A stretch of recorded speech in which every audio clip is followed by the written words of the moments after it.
चलिए आज शुरू करते हैं डेमोक्रेटिक पॉलिटिक्स क्लास 9th के फर्स्ट चैप्टर के साथ।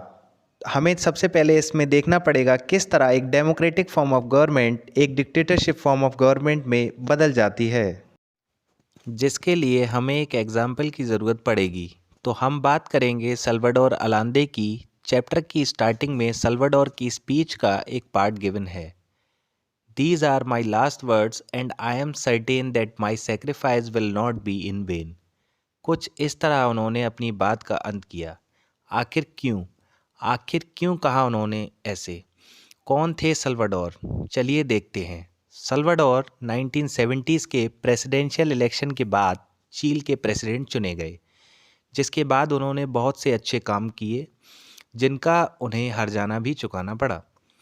उनके अच्छे काम जैसे कि लैंडलेस फार्मर्स को लैंड प्रोवाइड कराना, फ्री मिल्क फॉर चिल्ड्रंस और फॉरेन कंपनीज को अपोज करना जो कि वहाँ से नेचुरल रिसोर्सेज ले जा रहे थे। बात सुबह 11 सितंबर 1973 की है, जब चील में एक मिलिट्री कूप हुई, यानी कि एक मिलिट्री अटैक हुआ। सारे सी पोर्ट्स को कब्जे में ले लिया गया, वहाँ के डिफेंस मिनिस्टर को अरेस्ट कर लिया गया। मिलिट्री कमांडर ने प्रेसिडेंट को कहा रिज़ाइन करने को। वहाँ के फॉर्मर प्रेसिडेंट जो कि थे सल्वाडोर अलांदे वही हैं जिनके बारे में अभी हमने थोड़ी देर पहले पढ़ा है। उन्होंने रिज़ाइन देने और कंट्री से जाने के लिए साफ तौर पर इनकार कर दिया। इसके बाद उन्हें अपने ऊपर मंडराते हुए खतरे का अंदाज़ा लग गया था। उन्होंने वहाँ के लोगों को रेडियो से दी गई अपनी स्पीच से एकजुट किया। ये वही स्पीच है जिसके कुछ शब्द अभी कुछ देर पहले आपने सुने थे। इसी के साथ मिलिट्री ने उनके घर के चारों तरफ बमबारी शुरू कर दी, जिसमें वे मारे गए। इसके बाद जनरल अगस्तो पिनोशे, जिन्होंने ये मिलिट्री अटैक प्लान किया था, चील के प्रेसिडेंट बने। उन्होंने सल्वाडोर के सारे सपोर्टर्स को बहुत टॉर्चर किया, कुछ को मार भी दिया, जिनमें से एक थे चिलियन एयरफोर्स के जनरल एल्बर्टो बैशले।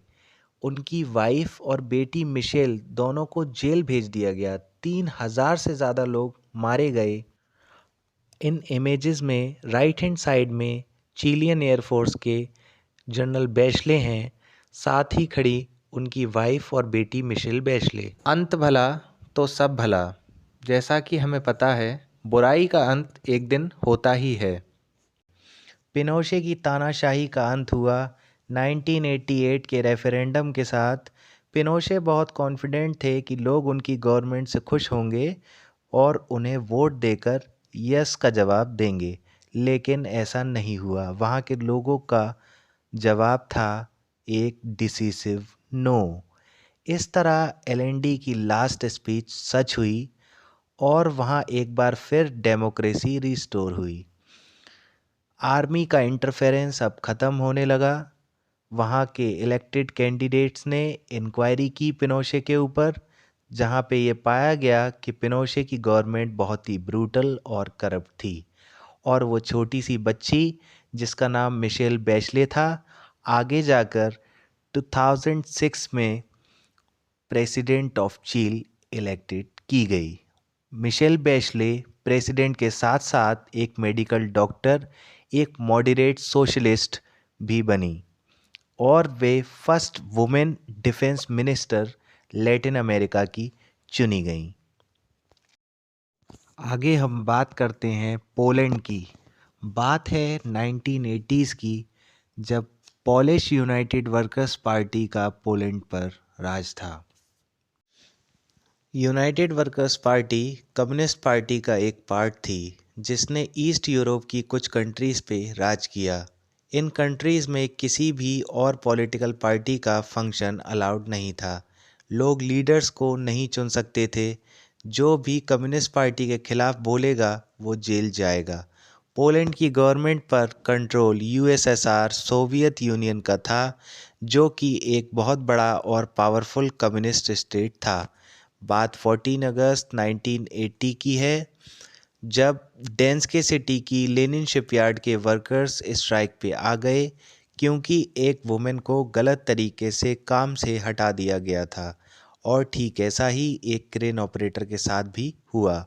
यहाँ पे स्ट्राइक इलीगल थी क्योंकि ट्रेड यूनियंस उस समय इलीगल कंसिडर किए हुए थे पोलैंड में।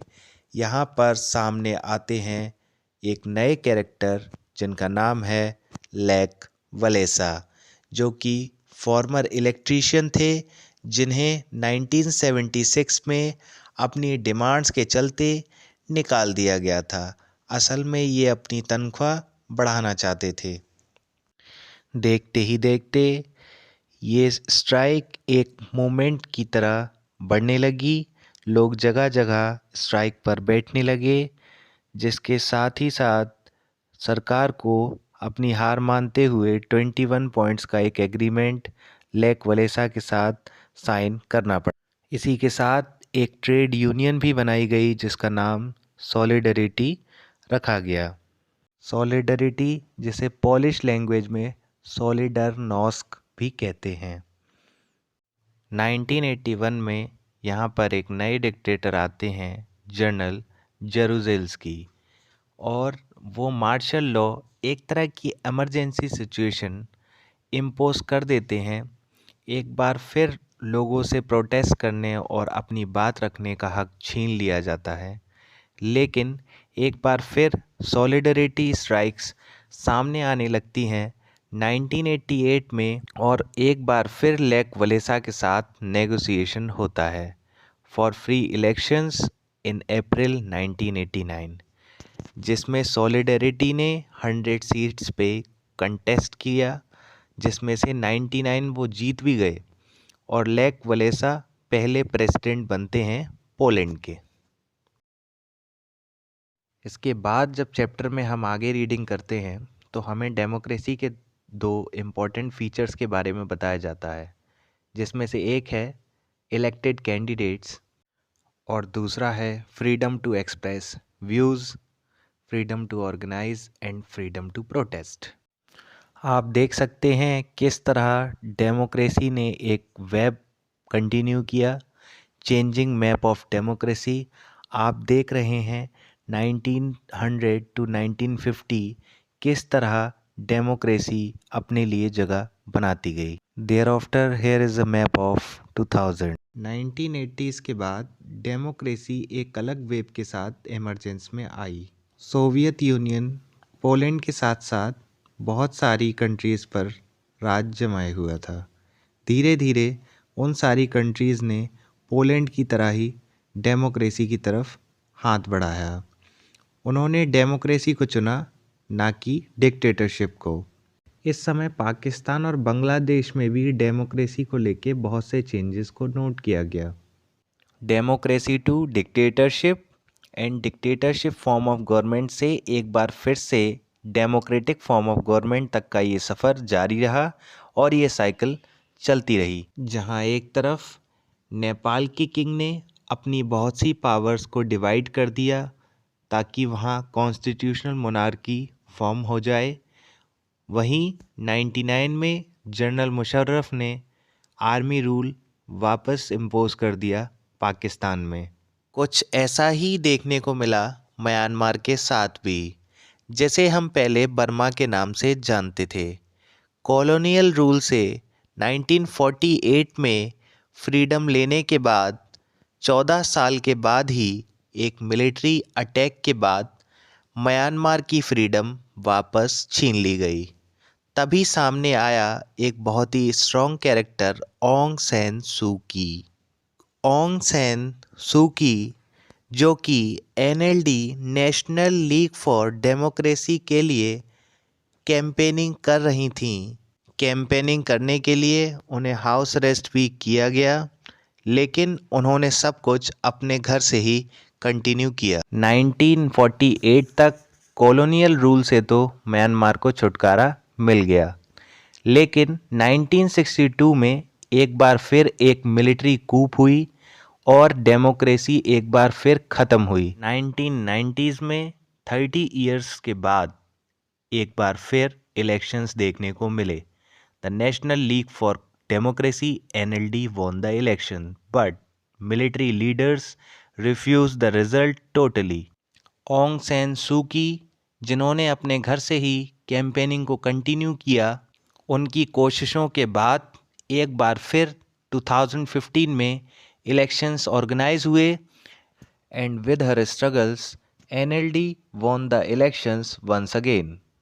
और इस तरह एक बार फिर म्यांमार में डेमोक्रेटिक गवर्नमेंट फॉर्म हुई। आज इस चैप्टर में बस इतना ही। आगे भी ऐसी वीडियोस देखते रहने के लिए हमारे चैनल को सब्सक्राइब करें, शेयर करें और लाइक करें। Thank you so much.